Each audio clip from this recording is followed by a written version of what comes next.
Muito bom dia, queridos irmãos, queridos amigos que nos acompanham aqui na aula de Escola Bíblica Dominical da Igreja Memorial Batista.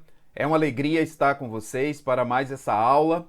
Nós estamos tratando neste trimestre do estudo sobre o Espírito Santo. Já tivemos aqui algumas aulas, né? A primeira aula eu lecionei sobre quem é o Espírito Santo. Depois tivemos aqui o professor Tito também, explicamos sobre o Espírito Santo em diversas passagens bíblicas, com vários termos, o sentido do sopro, o sentido do vento, da expressão, em grego inclusive, sobre o Espírito Santo. Depois os símbolos aqui do Espírito Santo também tivemos aula com o professor Ebert. E agora nós prosseguimos aqui com o estudo do Espírito Santo, da criação até o nascimento de Jesus. Este é o tema para a nossa aula de hoje, da criação até o nascimento de Jesus.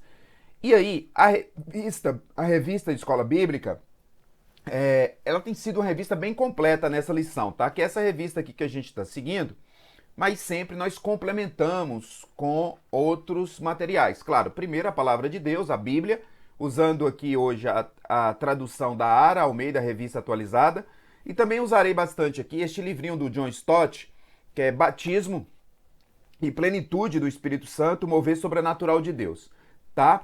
E vamos utilizar aqui também, base de pesquisa também, uma aula muito boa, são várias aulas, na verdade, do professor, pastor Luiz Saião, que vocês podem encontrar na internet, no YouTube, por exemplo, digitando Teologia do Espírito Santo, pastor Luiz Saião. Vocês vão encontrar esse conjunto de aulas também muito interessante para a compreensão do Espírito Santo, tanto na abordagem do Velho Testamento quanto do Novo Testamento.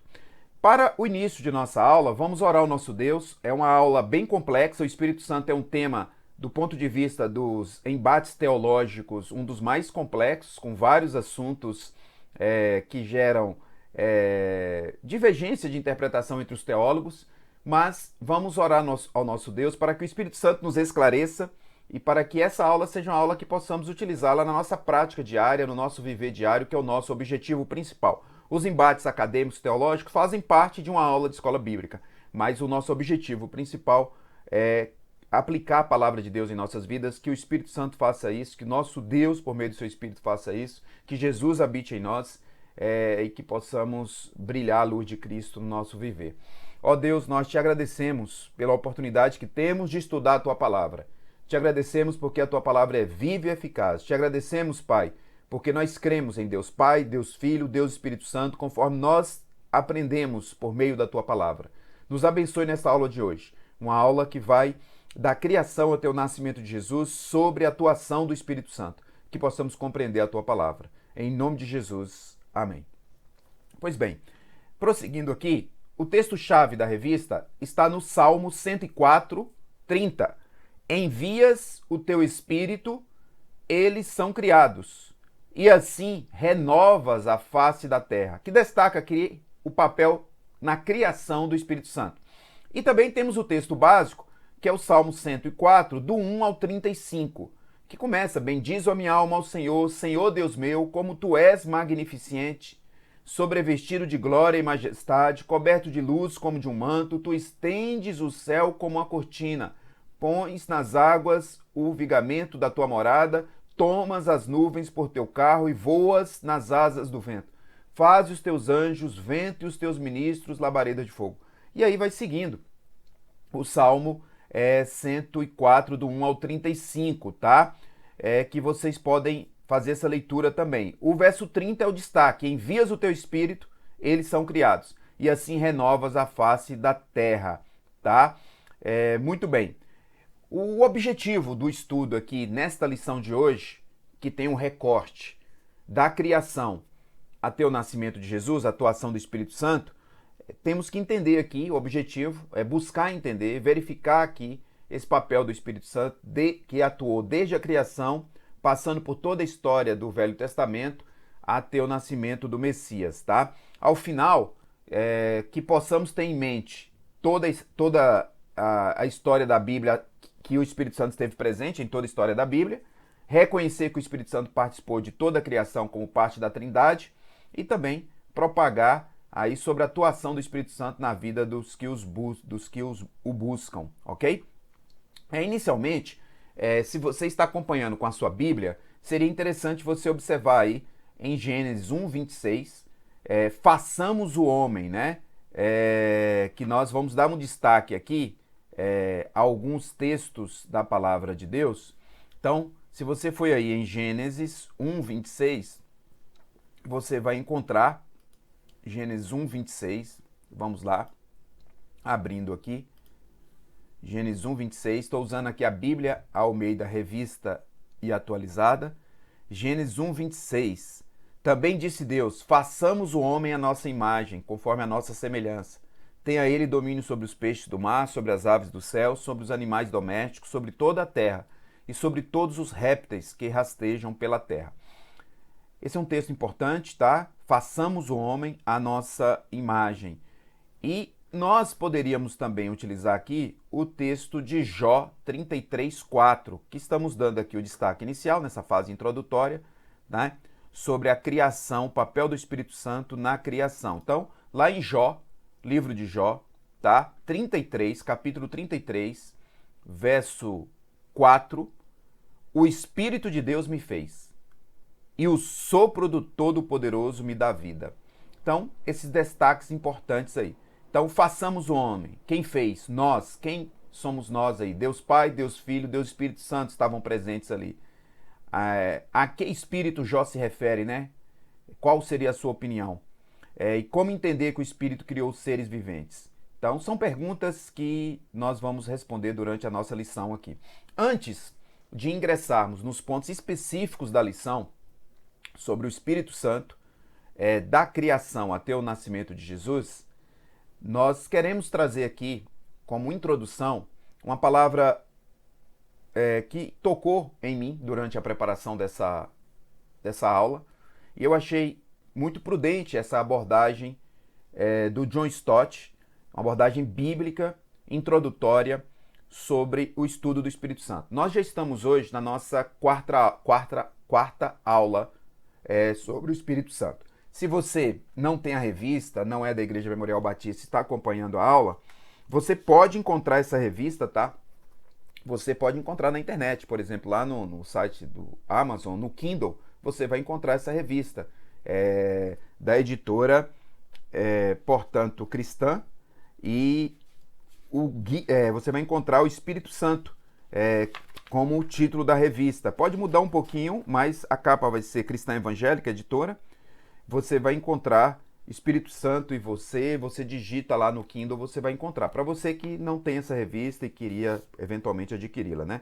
E quer acompanhar. Essa revista tem sido muito boa aqui nesse trimestre, né, que nós estamos utilizando para efeito aqui de acompanhamento. Claro que não limitamos a revista, né? Já disse que a gente usa principalmente a Palavra de Deus, a Bíblia, e muitos livros e também abordagens teológicas de referências, né, de pastores estudiosos, professores de seminários, para poder agregar na pesquisa semanal e trazer aqui esse material para vocês. Então, essa abordagem do John Stott, na introdução ao livro que eu acabei de apresentar, da editora Vida Nova, né, que é o livro que eu acabei de apresentar no início, Batismo e Plenitude no Espírito Santo, da editora Vida Nova, John Stott. Essa introdução que ele faz é muito importante. Na primeira aula, eu usei bastante aqui também uma obra do Charles Spurgeon. Eu vou usar um pouquinho essa obra mais adiante. Mas, por enquanto, aqui, nessa parte introdutória, eu quero trazer essa abordagem que o John Stott faz sobre o estudo acerca do Espírito Santo, que vale para o estudo de toda a Palavra de Deus. Mas eu acho que essa introdução ela cai bem neste momento que nós estamos começando a aula aqui. Vejam só, ele fala que na década de 60, né? Na década de 60, os teólogos seculares negaram abertamente os elementos fundamentais do cristianismo histórico. Então, alguns teólogos negaram alguns elementos estruturantes do cristianismo histórico, tá? E muitos perderam a fé cristã em escala, e o mundo ocidental, segundo ele, passou a ser mais pluralista, ele usa a expressão, uma abordagem de uma vida permissiva, tá? Uma sociedade abertamente permissiva e pluralista.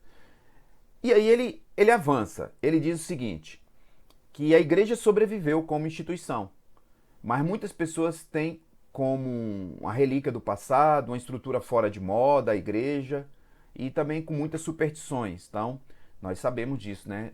Muitos templos sequer existem mais em várias cidades da Europa. Então, a questão da igreja e a relativização da verdade na pós-modernidade tem acontecido realmente. E aí ele vai abordando. Ao mesmo tempo, há alguns sinais de uma renovação espiritual, focos de um novo vigor. E ele está falando aqui do contexto já da década de 70, né, que aplica ao início da década de 80, novo vigor em denominações mais antigas, um movimento de igreja nos lares e em organizações para-eclesiásticas. E aí ele vai. Permanece, contudo, o quadro geral de uma influência cristã decrescendo de modo constante, em uma sociedade cada vez mais secular. E aí ele usa uma expressão do Velho Testamento, né, dos apóstolos, dos profetas: os ossos mortos e secos da igreja carecem de sopro vivificante de Deus. Então, há uma necessidade de uma obra mais profunda do Espírito Santo, já que ele é autor da unidade, verdade e também maturidade. E continua. E a carência do Espírito Santo está presente tanto nas igrejas antigas, do mundo ocidental mais antigo, como das igrejas de países em desenvolvimento. E ao voltarmos os olhos para nós mesmos, ele chega à seguinte conclusão: nós também nos sentimos oprimidos por nossos fracassos pessoais, muitas vezes, na vida e no ministério cristãos. Somos conscientes de que estamos longe do padrão de Cristo, né, da experiência dos primeiros cristãos, por exemplo. Mas ele diz o seguinte: sem dúvida, somos gratos a Deus pelo que ele fez e tem feito, e não queremos denegrir a sua graça.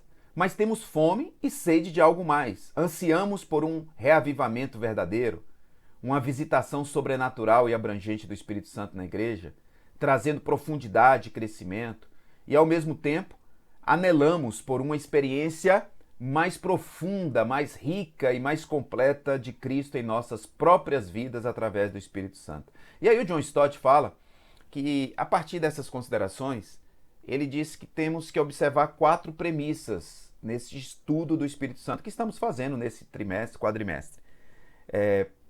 Ele diz o seguinte: primeiro, é que nosso anseio como cristãos deve ser o de encaixar-se no propósito pleno de Deus. Essa é a primeira premissa. O nosso anseio como cristãos de nos encaixarmos no propósito pleno de Deus. O desejo de tomar posse com firmeza de tudo que Jesus obteve por nós, conforme Filipenses 3, 12 a 14. Conforme Filipenses 3, 12 a 14. Então, quem está com a sua Bíblia aberta aí, se for lá em Filipenses 3, 12 a 14, você vai encontrar o seguinte: não que eu tenha já recebido ou já tenha obtido a perfeição, disse o apóstolo Paulo, mas prossigo para conquistar aquilo para o que também fui conquistado por Cristo Jesus.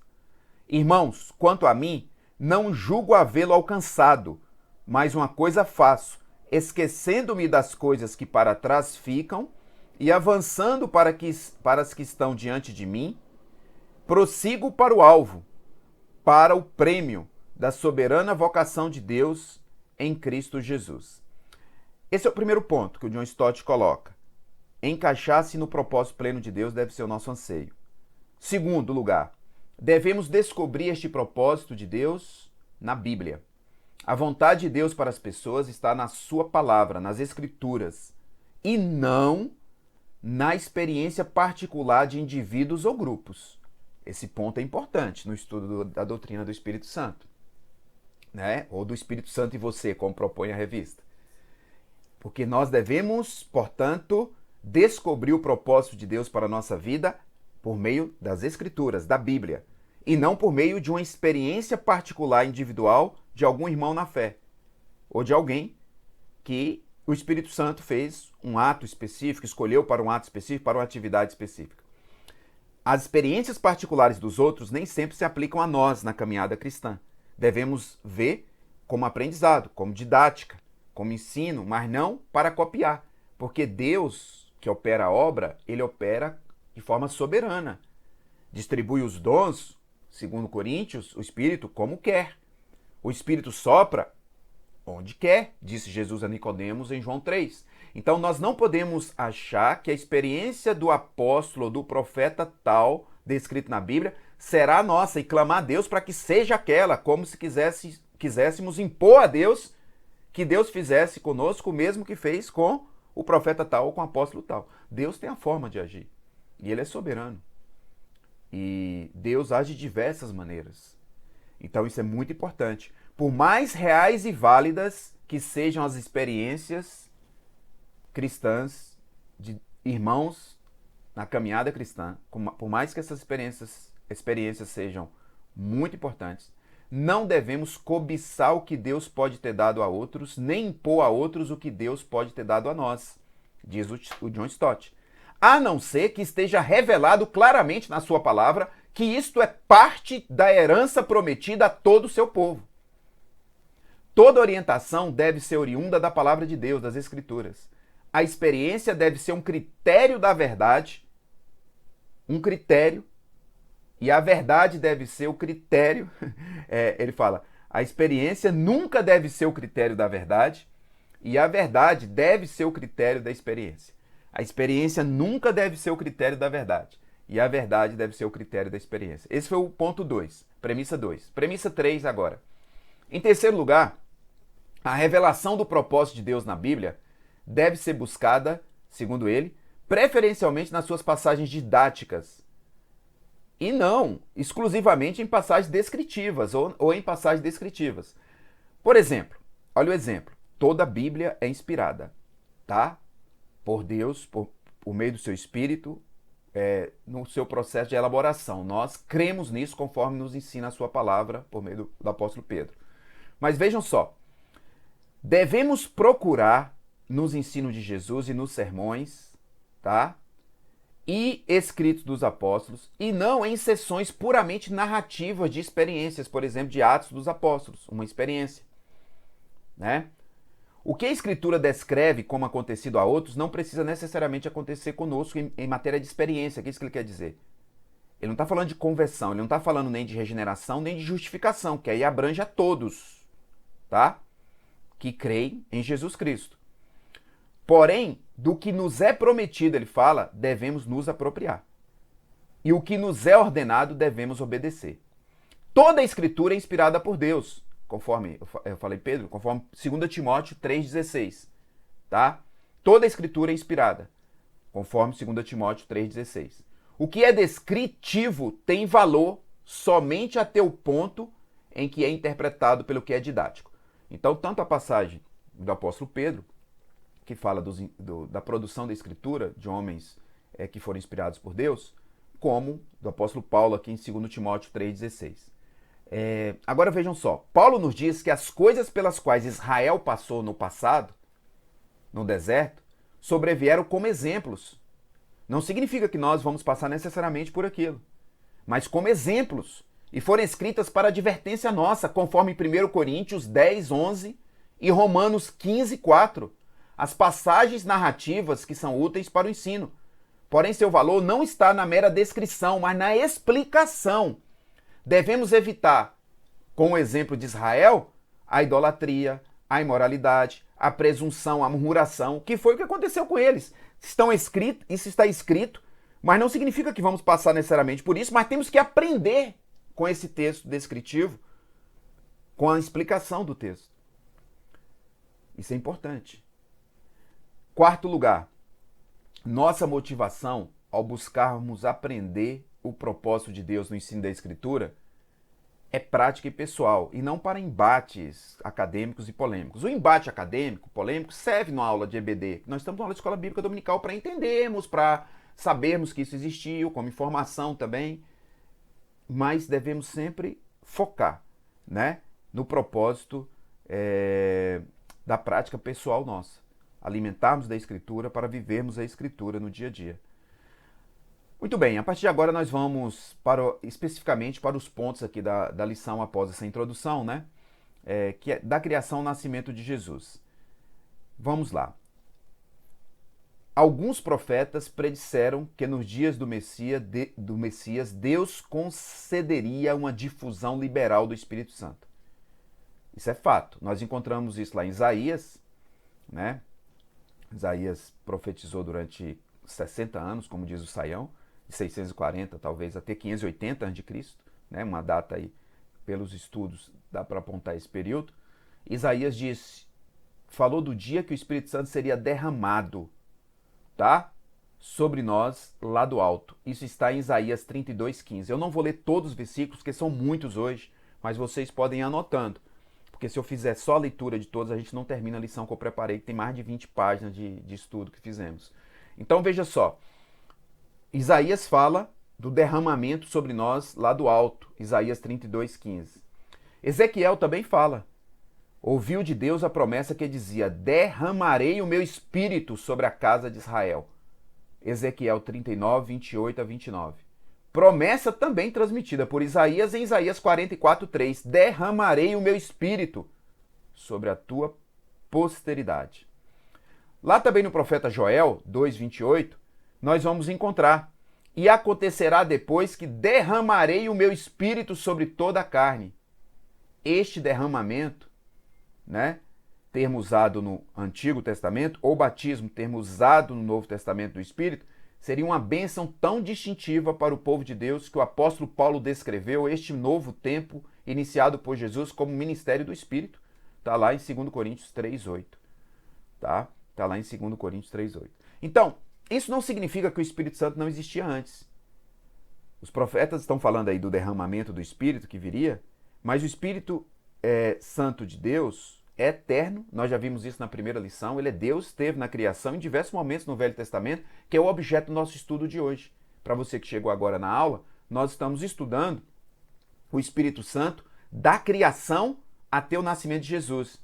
Do nascimento de Jesus para frente será a aula da semana que vem.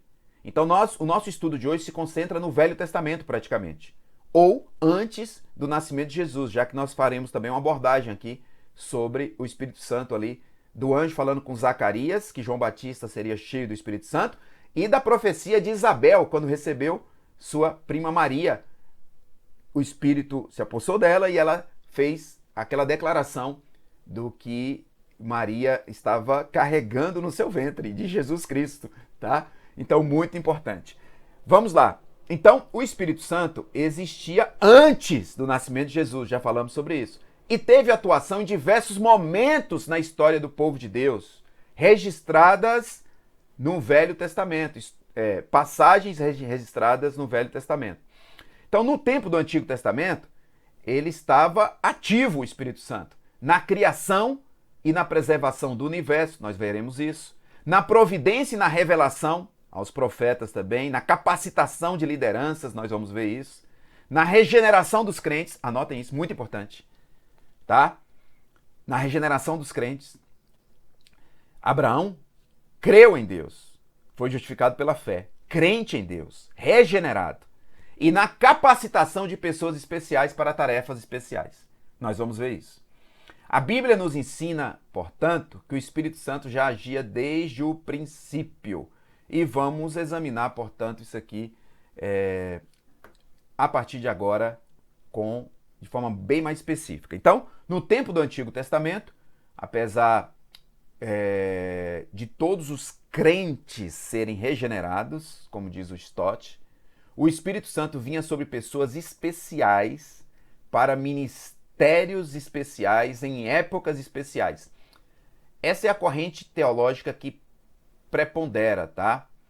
É a corrente, portanto, chamada de qualitativa sobre a presença do Espírito Santo, que ele vinha para missões especiais e no Velho Testamento, como a palavra de Deus diz, né?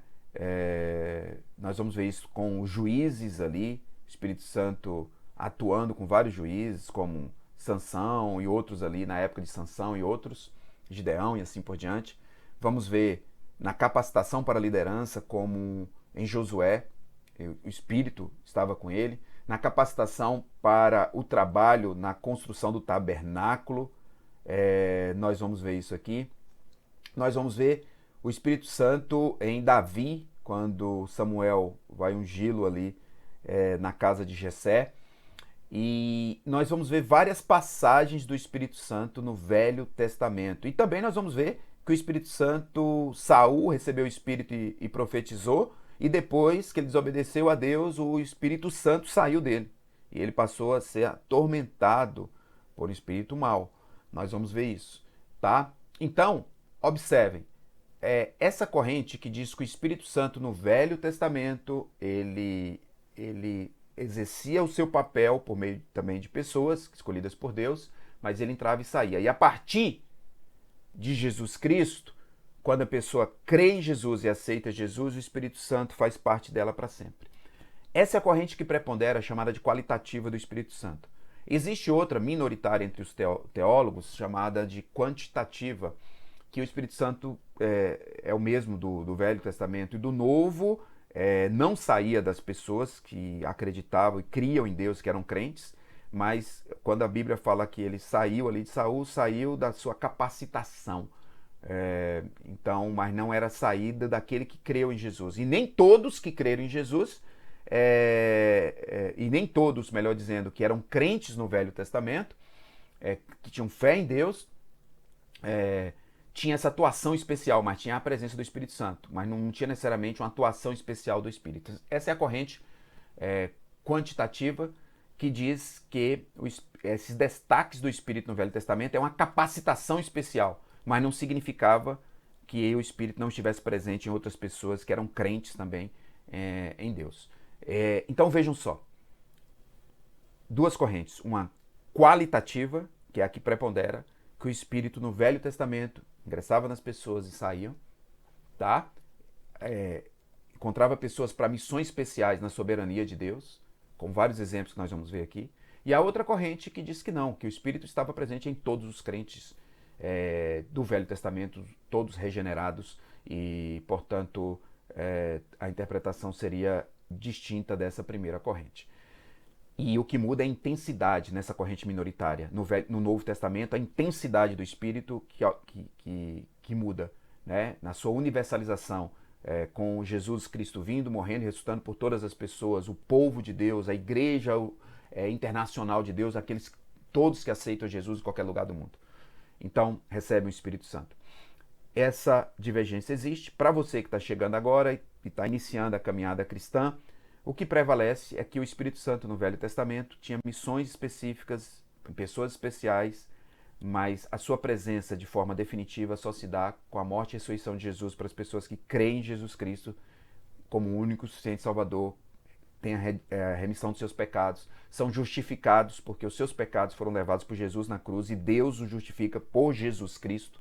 Nós éramos condenados à morte, mas fomos perdoados, justificados. É um termo espiritual, tá? Embora seja um termo que possa ser usado na prática forense do dia a dia dos julgamentos, na perspectiva espiritual, nós, pecadores, nascemos pecadores depois de Adão, e a nossa justificação se dá porque Jesus levou os nossos pecados na cruz. A partir do momento que pedimos o perdão dos pecados e cremos em Jesus, Deus limpa, nos justifica. E a regeneração se dá com o papel do Espírito Santo em nós, que provoca essa abertura do nosso coração, dos nossos olhos, dos nossos ouvidos, para um nascimento espiritual, um novo nascimento espiritual com a conversão a Cristo. Ok? Então, muito bem. Avançando aqui, então qual é a diferença, de uma forma mais específica, entre o Espírito Santo nos dias do Antigo Testamento e nos nossos dias, como diz o John Stott? O John Stott vai dizer o seguinte, de uma forma mais didática para você que está ouvindo a aula aí, depois dessa explicação que já demos. Ele diz, em primeiro lugar, todos os crentes de todas as raças participam agora da bênção do Espírito. Em segundo lugar, apesar de os crentes do Antigo Testamento terem conhecido a Deus e experimentado um novo nascimento, a presença do Espírito que habita agora nos crentes é algo que eles nunca vivenciaram, tanto pelos profetas quanto pelo Senhor Jesus. Tá? Eles não vivenciaram, portanto, a presença do Espírito como hoje. O que o John Stott está dizendo é isso. Aí ele cita Jeremias 31, 33, Ezequiel 36, 26 a 27, João 14, 16 a 17, Romanos 14, 17. Em terceiro lugar, a obra característica do Espírito Santo se relaciona essencialmente com Jesus Cristo. Vimos, portanto, em seu ministério de santificação, que o Espírito revela Cristo aos crentes e forma Cristo nos crentes. Nós vimos isso na primeira aula, que é o Espírito Santo, que Jesus fala que vai enviar como Consolador. É ele que vai convencer o homem da justiça, do pecado, do juízo. Então, e isto, pela natureza do assunto, ele não poderia ter feito antes que Cristo viesse. Então, João 16, 14, Gálatas 4, 19, Efésios 3, 16 a 17. Então, a presença constante do Espírito Santo só dá depois de Jesus Cristo. Antes não era assim. Essa é a corrente que prevalece, nós já explicamos aqui. Quais são as evidências da regeneração pelo Espírito no Antigo Testamento? O Stott vai dizer que elas são indiretas. Por exemplo, em primeiro lugar, eles eram certamente justificados, os crentes do Antigo Testamento, conforme Romanos 4, 1 a 8. Façam depois a leitura de Romanos 4, 1 a 8, para vocês entenderem a justificação pela fé e não pela lei.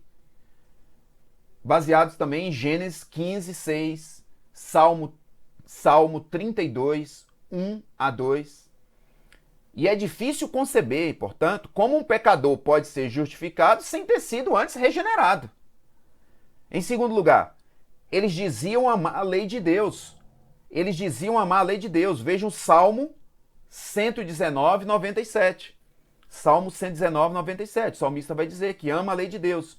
Já que a natureza do homem não regenerado, do ser humano não regenerado, é hostil a Deus e rebelde à lei de Deus, o homem não regenerado, conforme Romanos 8, 7, entende-se que eles, crentes do Antigo Testamento, possuíam uma nova natureza, diz o Stott.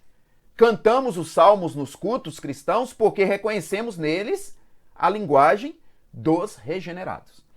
Então, regeneração é um novo nascimento espiritual. Jesus disse isso a Nicodemos, em João 3. Ocorre quando o pecador se arrepende e crê em Jesus. É a obra soberana do Espírito Santo que infunde vida nova na alma que estava morta em delitos e pecados.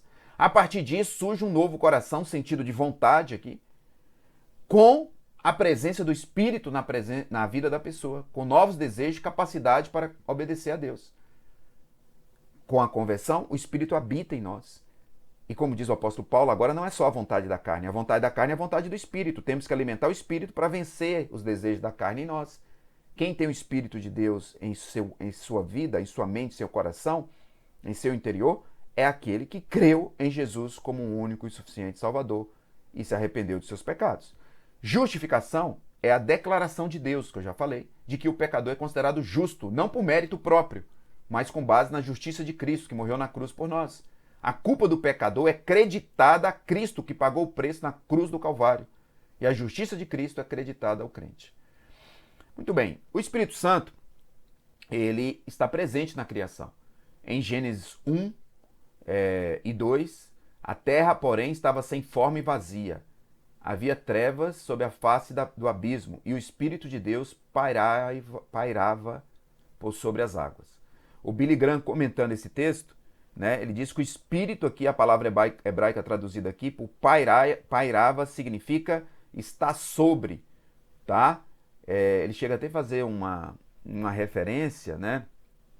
Uma comparação com a galinha que fica sobre seus ovos para chocá-los e trazer nova vida ao mundo. O Espírito pairou sobre a criação original de Deus para encher seu vazio com as várias formas de vida, vai dizer o Billy Graham no seu livro sobre o Espírito Santo.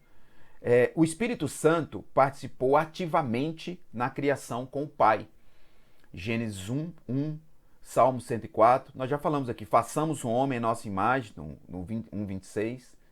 No Salmo 104 também nós vamos encontrar essa atuação do Espírito Santo. Já lemos aqui no início da aula de hoje. Tá? Nós vamos encontrar também Colossenses 1, 16 e 17. E se compararmos a afirmação de Gênesis 1, 26, façamos o homem à nossa imagem, conforme a nossa semelhança, com a de Jó 33, 4, o Espírito de Deus me fez. Então o Espírito de Deus esteve na criação do mundo, na criação dos animais, na criação do homem, ok? E na criação do ser humano. Então vejam, é ainda mais revelador o Salmo 104, 30, ao afirmar que o Espírito Santo cria e continua renovando a vida na face da terra. Que o Espírito de Deus cria, criação, participa da criação. Salmo 104, 18 a 26. O que é que ele cria? Está lá escrito: cabras, coelhos, animais selvagens, homem e tudo mais que vive sobre a terra ou no mar. Salmo 104, 18 a 26. O Charles Spurgeon, comentando esse texto da criação, ele fala que o Espírito manifestou a onipotência do seu poder nas obras da criação, pois a criação é atribuída ao Espírito Santo, mesmo que não tão frequente nas Escrituras, assim como é atribuída ao Pai e ao Filho. A criação dos céus é relacionada como obra do Espírito Santo. Muito bem, e aí partindo para o segundo ponto aqui, que é o Espírito Santo, primeiro na criação e agora doando vida. Então, como Deus cuida da sua criação, renovando a face da terra através do seu Espírito, como Deus narrou a presença do Espírito na formação do homem, com o sopro divino que deu ao homem, conforme está lá em Jó 33:4, e aí nós avançamos aqui. O Salmo 104:30 nos dá uma compreensão mais larga do papel do Espírito Santo, não só na criação, no nascimento, mas na renovação da própria vida na terra. Veja só, ele não só colaborou, mas ainda continua sendo o criador da vida, inclusive da vida animal. Salmo 104, 18 a 25, e vegetal, Salmo 104, 13 a 16. O Espírito é sempre o criador da vida, é ele que renova a face da terra. Então vejam aí o Salmo 104, 25. Por isso vos digo, ou melhor, veja agora uma aplicação dessa criação na face da terra no texto de Mateus. Porque o Espírito cria o homem, os animais, a vida na face da terra, renova a vida na face da terra, e Deus nos diz ao mesmo tempo, por meio de Jesus aqui, para não nos preocuparmos, não sermos ansiosos, Ou seja, cuida da vida na face da terra. Então, isso está lá no texto de Mateus 6, 26 e seguintes, 25, 26 seguintes, que Jesus vai dizer, olha, não andeis ansiosos, Mateus 6, 25, pela vossa vida, quanto ao que haver de comer, beber, nem pelo vosso corpo, quanto ao que haver de vestir. Não é a vida mais do que o alimento e o corpo mais do que as vestes? Observai as aves do céu, o 26, Mateus 6, 26. Não semeiam, não colhem, nem ajuntam em celeiro. Contudo, vosso Pai Celeste a sustenta. Portanto, não valeis vós mais do que as aves? E aí continua o texto até o verso 33. Muito bom esse texto, que encerra: buscai primeiro o reino do céu, a sua justiça, e todas as demais coisas vos serão acrescentadas. Então, nós vimos aqui, agora, a criação, a participação do Espírito Santo na criação, e doando vida, vida animal, que foi o que vimos aqui, e agora vida humana. Quando Deus formou o homem do pó da terra, o Espírito Santo estava envolvido. Gênesis 2:7. Diz que o Senhor Deus lhe soprou nas narinas o fôlego da vida, e o homem passou a ser alma vivente. O sopro divino que deu vida ao homem, fazendo o inteligente e eterno, foi de fato o Espírito Santo. Lembrando aqui da aula do professor Tito, a segunda aula. O sentido de pneuma e ruá para o Espírito Santo, como sopro, como vento, tá? A palavra hebraica é ruá, a palavra grega é pneuma.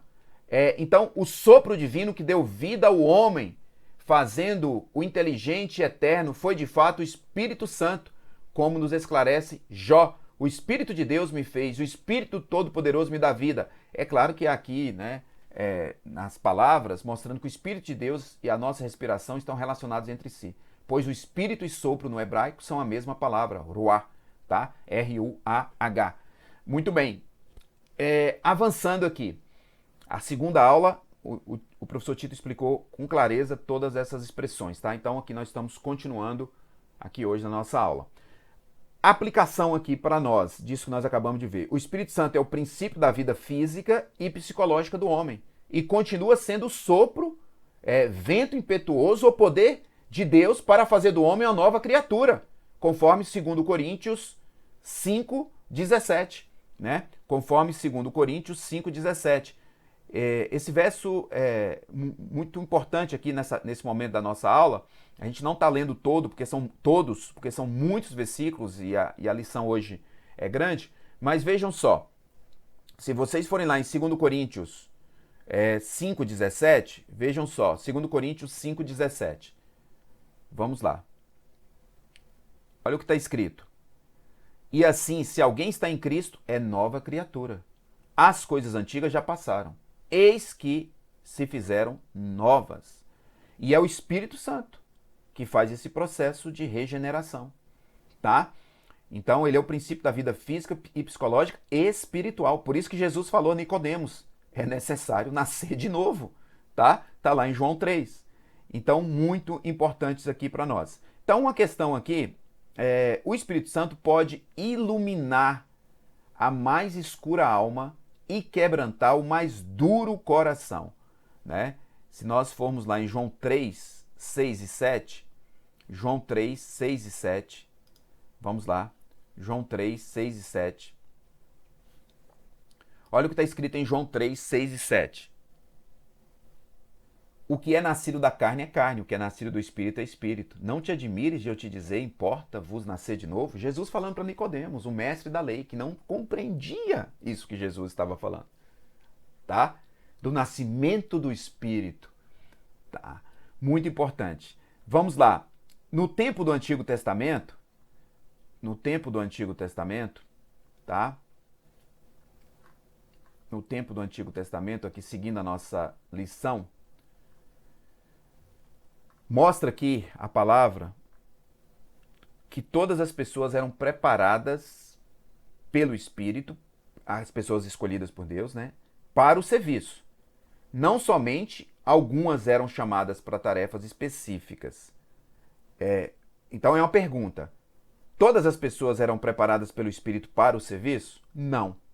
Nós vemos aqui pela palavra de Deus que somente algumas eram chamadas para tarefas específicas e capacitadas pelo Espírito. Tá? Então, nem todas recebiam uma tarefa específica, especial. É claro que o que nós estamos dizendo é que muitos creram em Deus, foram salvos, justificados pela fé.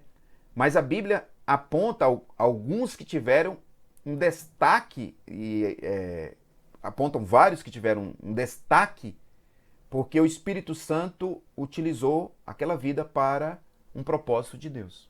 Uma experiência, um propósito de Deus. Olha a força de Sansão, né, que com uma cajada de jumento matou 1000 filisteus. Quem foi forte como Sansão assim? Quem que você conhece? Nenhum. Foi uma atitude não de Sansão como ser humano, mas uma obra do Espírito Santo para um propósito de Deus ali, naquela libertação do povo da opressão dos filisteus.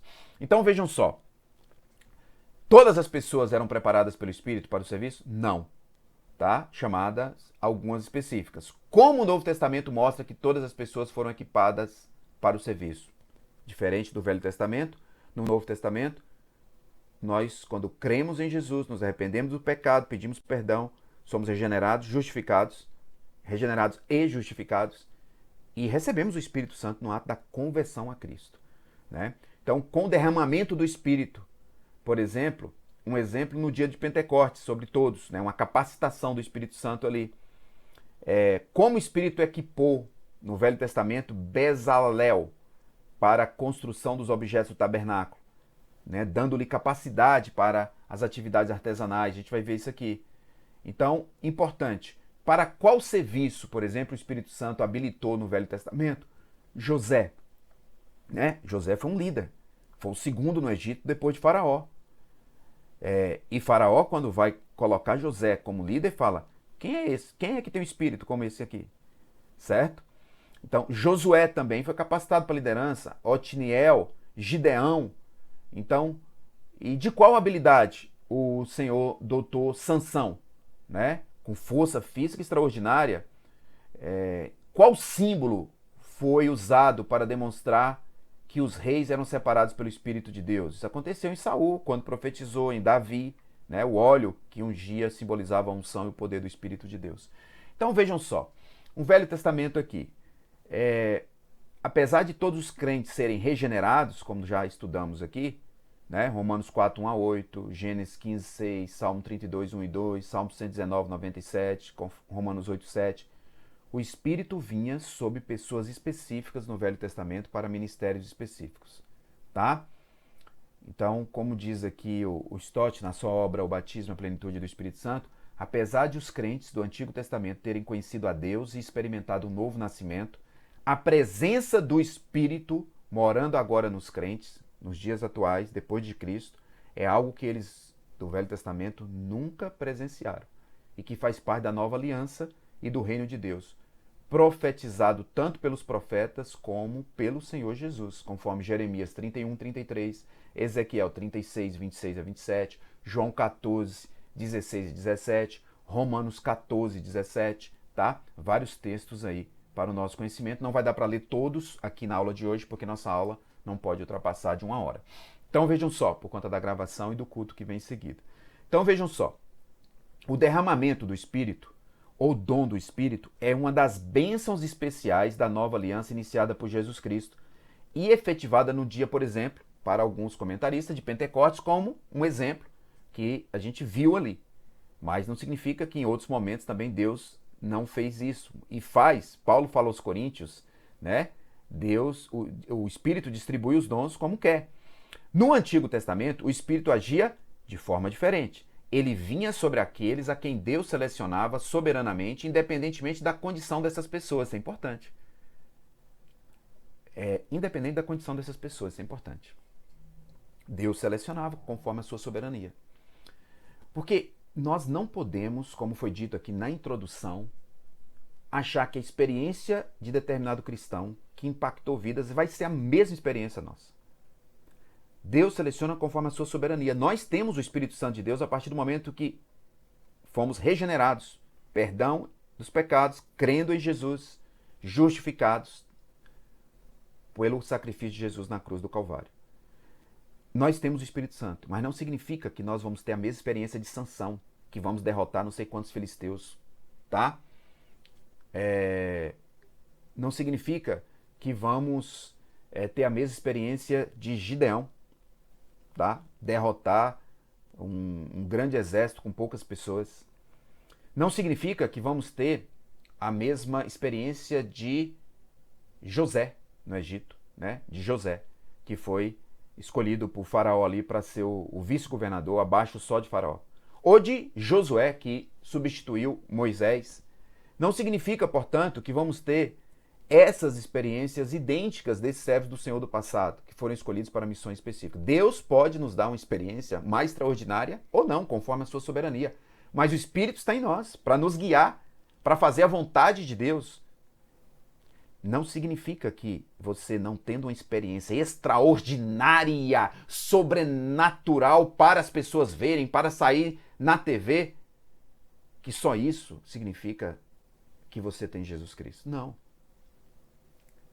Nós temos que nos alimentar da palavra diariamente, ter comunhão, oração, comunhão, diariamente. Leitura da palavra, estudo, oração, comunhão com Deus, buscar cada vez mais crescer no processo de santificação, de relacionamento com Deus. Claro que nessas condições nós estamos buscando mais e o Espírito Santo vai, com certeza, estar mais intenso em nós para derrotar a carne, porque nós estamos nos alimentando da palavra de Deus. Mas não significa que vamos ter uma experiência extraordinária por isso. Deus pode escolher uma pessoa que não está dessa forma, se alimentando tanto, mas que também é servo, para ter uma experiência extraordinária por um objetivo, pela soberania de Deus. Não podemos impor a Deus o que ele deve fazer. Nós somos servos, transformados em filhos por adoção por meio do sacrifício de Jesus na cruz do Calvário e da crença nele como o único e suficiente Salvador de nossas vidas. Ok? Então, no Velho Testamento, o Espírito Santo ele dava tarefas especiais, habilitando para realizar. Por exemplo, dando perícia. Quando do tabernáculo, da construção do tabernáculo, o Espírito Santo veio sobre Bezalel a fim de capacitá-lo. Deus disse isso a Moisés. Isso está lá em Êxodo 31, 3 e Êxodo 35, 30 a 35. Está também em Êxodo 31, 1 a 11. Os artífices da obra do tabernáculo. Os artífices da obra do tabernáculo. Deus chamou pelo nome a Bezalel, filho de Uri, filho de U, da tribo de Judá, e o encheu do Espírito. Deus fala a Moisés, e o enchi do Espírito de Deus, de habilidade, inteligência e de conhecimento em todo artifício.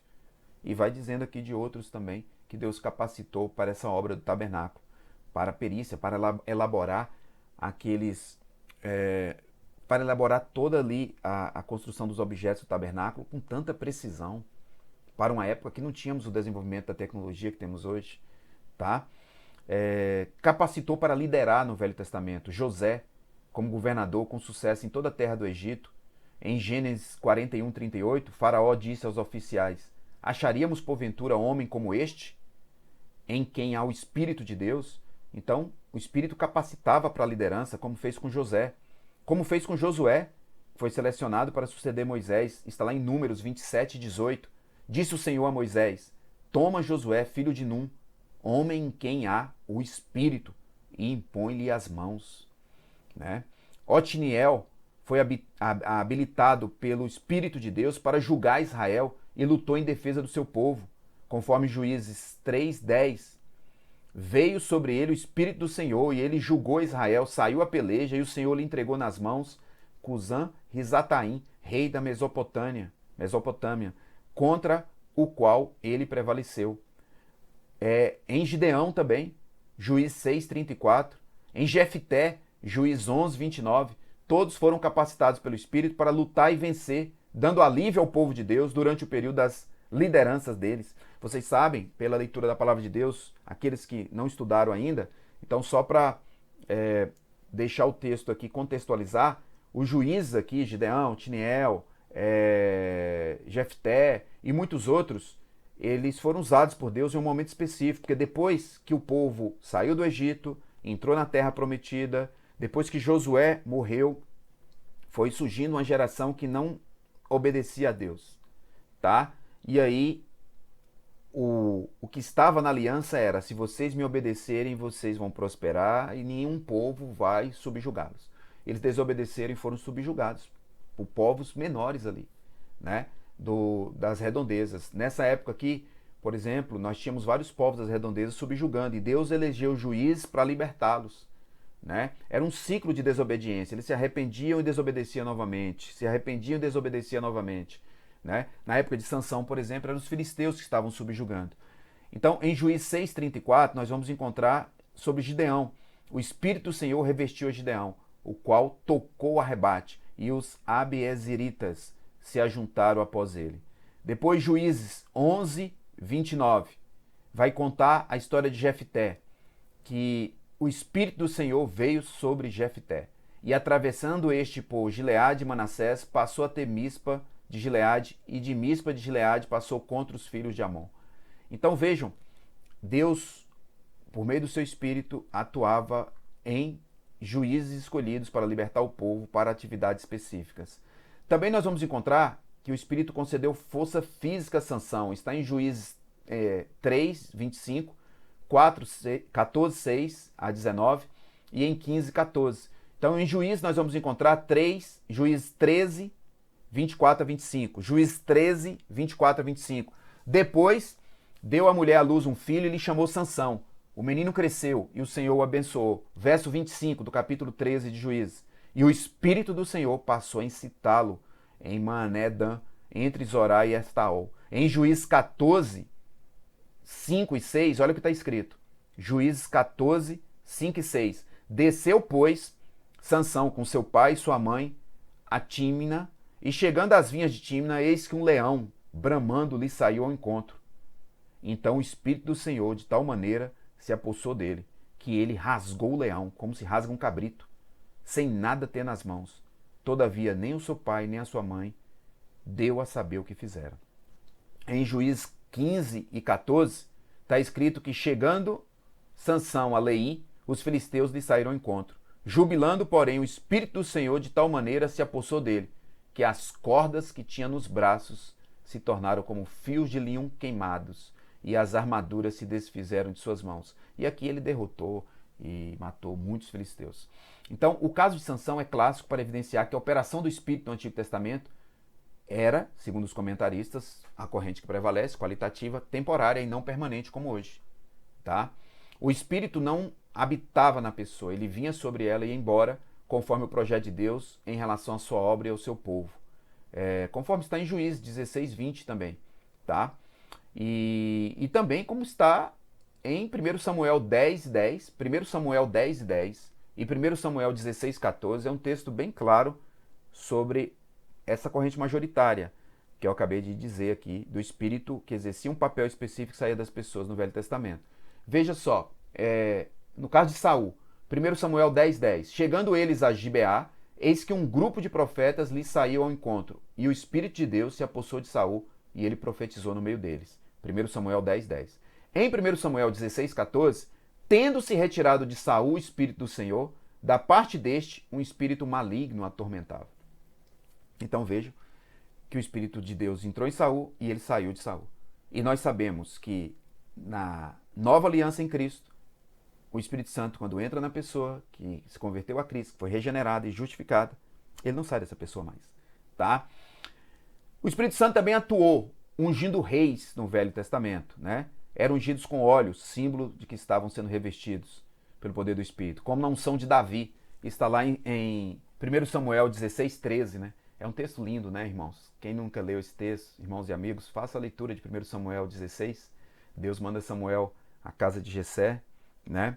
E Samuel ficou um pouco receoso, porque Saul poderia matá-lo, mas Deus explicou como ele deveria fazer. E chegando lá, Samuel foi vendo os filhos de Jessé, os grandes, mais fortes, achou que eram aqueles. Deus falou, olha, Deus não vê como vê o homem.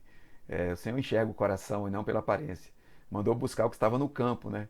Que não era o mais forte, o mais valente, que não era o de guerra, mas era o que Deus tinha escolhido. Deus escolheu a Davi. E daquele dia em diante o Espírito do Senhor se apossou dele. 1 Samuel 16:13. Tomou Samuel o chifre do azeite e o ungiu no meio dos seus irmãos.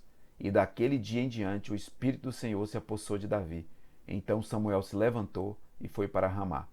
Então, muito importante aqui essas passagens. Tem outras passagens também, várias do Espírito Santo no Velho Testamento, e nós vamos acrescentar mais algumas aqui, caminhando para o final da aula. Balaão, na sua mensagem, demonstrou que foi movido pelo Espírito Santo, né? Ele não mudou a mensagem, ele foi contratado para amaldiçoar o povo de Deus, mas Deus, por meio do seu Espírito, fez com que ele falasse o contrário. E vejam que Deus pode usar o seu Espírito, inclusive, como usou em Balaão, um falso profeta, uma pessoa má que estava ali para falar mal do povo de Deus, e o Espírito apossou dele, o Espírito de Deus. E veja, Deus é soberano. Diz Jesus que o Espírito sopra onde quer. Então, nós temos que compreender isso na palavra de Deus. Nos profetas também, veja só, a prova da unção do Espírito de Deus sobre Zacarias, mesmo correndo o risco de morte, né? Ele profetizou e foi morto. O profeta Zacarias, conforme está lá em Crônicas. Então, missão específica de Miqueias para pregar os falsos profetas. Então, essa atividade do Espírito Santo está registrada, inspirando os profetas. Vejam só, Pedro vai dizer na sua obra, o apóstolo Pedro, lá em 2 Pedro 1:21, que a profecia foi dada não por vontade humana, mas para que homens falassem da parte de Deus, movidos pelo Espírito de Deus. Né? Balaão só pôde proferir a mensagem dada pelo Espírito. Está lá em Números 24, 2 e Números 24, 12 a 13. Então Balaque contratou Balaão para amaldiçoar o povo na peregrinação para a terra prometida. Mas o Espírito Santo foi lá e atuou em Balaão e não deixou ele amaldiçoar. Então está escrito aí em Números 24, 2 e 24, 12 a 13. Tá? Zacarias, profeta, o Espírito do Senhor concedeu coragem para transmitir o recado de Deus após a morte do seu pai, sacerdote Joiada, e mesmo com risco de vida, ele profetizou, está em 2 Crônicas 24, 20, e foi morto, foi apedrejado. Está lá em 2 Crônicas 24, 17 a 22. 2 Crônicas 24, 17 a 22. O verso 20 diz o seguinte: o Espírito de Deus se apoderou de Zacarias, filho do sacerdote Joiada, o qual se pôs em pé diante do povo e lhe disse: assim diz o Senhor, por que transgredis os mandamentos do Senhor? De modo que não prosperareis, porque deixaste o Senhor, também ele vos deixará. Então aqui, e aí ele foi morto. O rei Joás não se lembrou de tudo que o pai de Zacarias fizera, o sacerdote Joiada, que morreu, e conspirou contra Zacarias, né? E ali o povo matou. Mas Deus castigou. Depois o rei Joás sofreu e foi morto também, para vingar aqui a morte de Zacarias. Miqueias, ao contemplar a obra dos falsos profetas, também anunciou a natureza do verdadeiro profeta, vocacionado por Deus, tá? E lá em Miqueias 3:8, eu, porém, estou cheio do poder do Espírito do Senhor, cheio de juízo e de força, para declarar a Jacó a sua transgressão e a Israel o seu pecado. Então, são várias passagens aqui, e o Espírito Santo atua conforme nós vemos aqui, atuou antes do nascimento de Jesus. Tem várias passagens dos Salmos também, Salmo 139, 23 a 24, tá? Nos profetas, em Ezequiel 36, 27, porque dentro de vós o meu espírito, porei dentro de vós o meu espírito e farei que andeis nos meus estatutos. Ezequiel 36, 27. E nós vamos encontrar também, antes do nascimento de Jesus, estou pulando umas partes aqui porque temos que terminar a aula no horário, Lucas 1, 11 a 15, quando o anjo e Zacarias, o anjo fala a Zacarias, e no verso 15 de Lucas 11, fala que João Batista vai nascer, né? E ele será grande diante do Senhor, não beberá vinho nem bebida forte, será cheio do Espírito Santo, já do ventre materno, já do ventre materno. E depois, encontro de Maria e Isabel, em Lucas 1, 39 a 45, Lucas 1, 39 a 45, quando Maria chega para visitar Isabel, Maria chega para visitar Isabel, e aí, veja só, dispondo Maria, foi apressadamente à região montanhosa, uma cidade de Judá, entrou na casa de Zacarias e saudou Isabel. Ouvindo essa saudação de Maria, a criança, João Batista, estremeceu no ventre. Então Isabel ficou possuída do Espírito Santo e exclamou em voz: bendita és tu entre as mulheres e bendito o fruto do teu ventre. E de onde me provém que me venha visitar a mãe do meu Senhor? Pois, logo que me chegou aos ouvidos a voz da tua saudação, a criança estremeceu de alegria dentro de mim. Bem-aventurada que creu, porque serão cumpridas as palavras que lhe foram ditas da parte do Senhor. Então ela profetizou. O Espírito Santo usou Isabel aqui. Isabel não tinha passado aqui 7 dias de jejum, de oração, feito uma peregrinação com os joelhos no chão, não. Deus usa na sua soberania o Espírito Santo para atividades especiais, tá?